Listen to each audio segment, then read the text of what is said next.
about No, it you. now that you another acquittal since the last acquittal in January? Let my counsel speak first, and then let me get my thoughts. Go.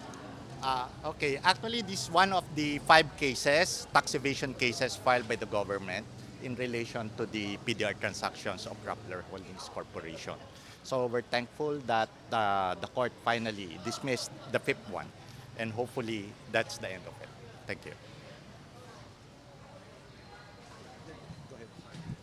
Can I ask one question first? Sure. Did you expect this acquittal, given that it's pretty similar to the 4 cases that Quezon City Court of Tax Appeals? In litigation, there are a lot of nuances, but based on the facts and also considering that the tax court has the expertise, and it's just unfortunate that the government filed this one case simply because it falls below the threshold, the jurisdictional threshold of the CTA. So we have no doubt that Maria would be acquitted in this case. Francis, did you want to say anything? Yeah. Okay. This series of cases filed with the tax courts and with this court, as well as with the SEC and the prosecutor's office, are what we call weaponizing the law. And we're quite fortunate, in fact, very fortunate, that our judicial system stands upright. And as Eric said, we expected this case because, in our view, there's no basis in fact and in law for all the cases that have been filed against Rappler and Maria Ressa and the team. So we remain hopeful that the other cases that are still pending, including the revocation case, will resolve in the same way that these tax cases were resolved. We continue to put our faith in our judicial system, and I think that this decision today affirms that the judicial system, including the Supreme Court, and especially the Supreme Court, is the last bulwark of democracy. Those who are oppressed is essential to our democratic system, and filing cases against the press for the exercise of to let the public avail of their constitutional right to press freedom is really a no-no in a constitutional system. So that's why we're very glad and we're thankful to the court. That's all. How does this win further strengthen your appeal for the SEC case as well as cyber libel? Okay, as we said, even standing alone without these tax cases, the cyber libel case, especially the revocation case, which spells the life or the death of Rappler, are really baseless.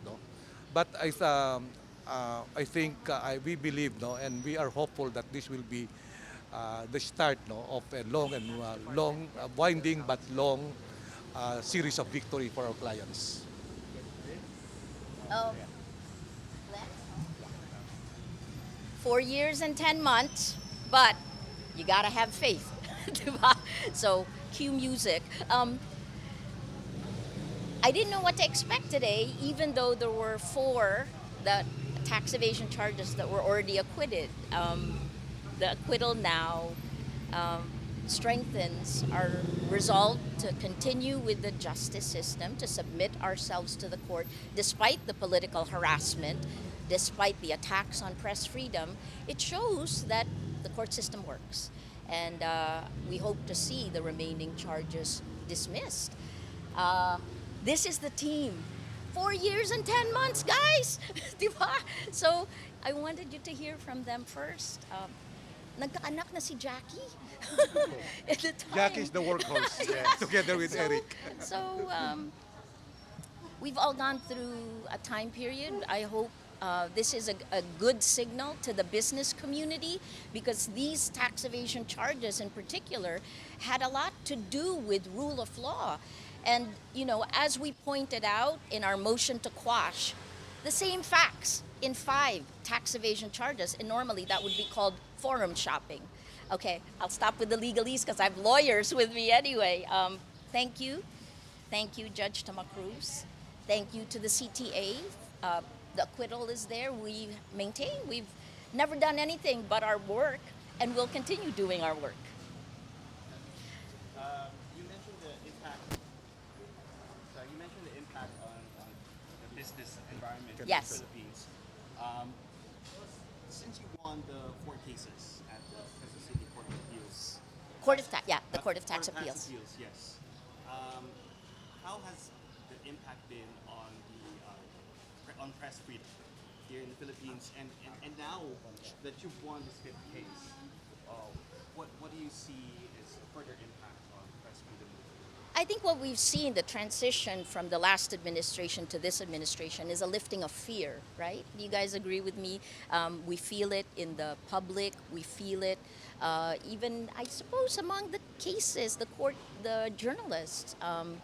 It's certainly a very interesting time for the Philippines. I hope it isn't the calm before the storm. We hope that this, as we've seen in other cases that have been resolved, that rule of law is stronger, that facts remain.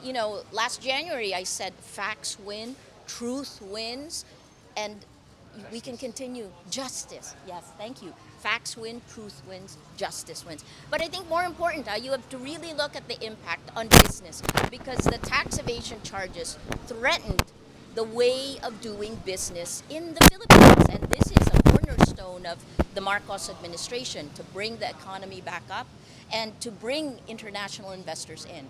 This is a good sign. Okay, I used to be the president of the Management Association of the Philippines and the Financial Executives Institute of the Philippines, two major business groups in the Philippines. And truth to tell, we have been watching this case. No? President Marcos, in his inaugural speech, said that the Philippines is open for business. I think you recall that. And I hope that not only the Philippine business community, but more importantly, foreign investors take note of this case, because this is really a win not only for Maria and the Rappler Holdings, but a win for the Philippines, because it's no secret that among the Asian countries, we are lagging behind in terms of attracting foreign investments. No? So let's hope, and I think my own take here is that this acquittal, together with the earlier acquittal by the Court of Tax Appeals, will send a very strong signal to the international business community. I hope that foreign business will really take a second, third look at the Philippines, because it's open for business really. No? We've been working hard for that. No? We've been involved in trying to liberalize our business environment, but as Maria said, rule of law underpins everything. No matter how many laws Congress enacts to entice business, if there's something basically or fundamentally wrong with the rule of law, then no one will come here in the Philippines to do business. Maria, a couple more questions. Can I just push Jackie up, and then I'll answer your questions? Abante. Marie and I were discussing the process of this case and how it went about. And what I am very fortunate to say now is that the rule of law stands. And I'm also thankful to the courts that they let that the power to tax is not a power to destroy. It was upheld in this case. So we would like to thank the justices and also this honorable court, Judge Toma Cruz, for this judgment. Thank you. Yes. Maria, you mentioned the lifting. You mentioned the lifting of the fee. The lifting of fees. Yeah. But there are still Philippine journalists who are in jail who have been sued for Frenchie May libel, Cumpio. cyber Yes. libel. Yes. Yes. Yes. Just Yes. yesterday, Yes. filed a case against people, red taggers. SMNI. Yes. So, Are you here? what is your message to the journalism community here in the Philippines? Hold the line, right? We've gone through some of the darkest times. We're not out of the woods yet. Both journalism and democracy is under attack globally. The cameras that are here are threatened by information operations on social media, right? We've seen this not just in the Philippines, but all around the world. So social media has been used to water down facts, to change lies into facts. And now you have generative AI. So it's going to get harder as we move forward. If you've seen, I closed the Nobel Summit last May in DC, and I pointed out that generative AI, your chat GPT, Bard, all of this is going to make elections significantly harder because information operations is much easier, much cheaper. Lies are cheaper, and we know that lies spread faster than what we do as journalists on social media. So the answer on press freedom, guys, it's up to us. We hold the line, and this proved that we can hold the line. It can take a long time, but to my colleagues Frenchie May Cumpio, who has been in jail, we continue to fight for them. You have a Hold the Line coalition that is comprised of more than 80 press freedom groups around the world looking at what is happening in the Philippines. So thank you. Thank you for your support.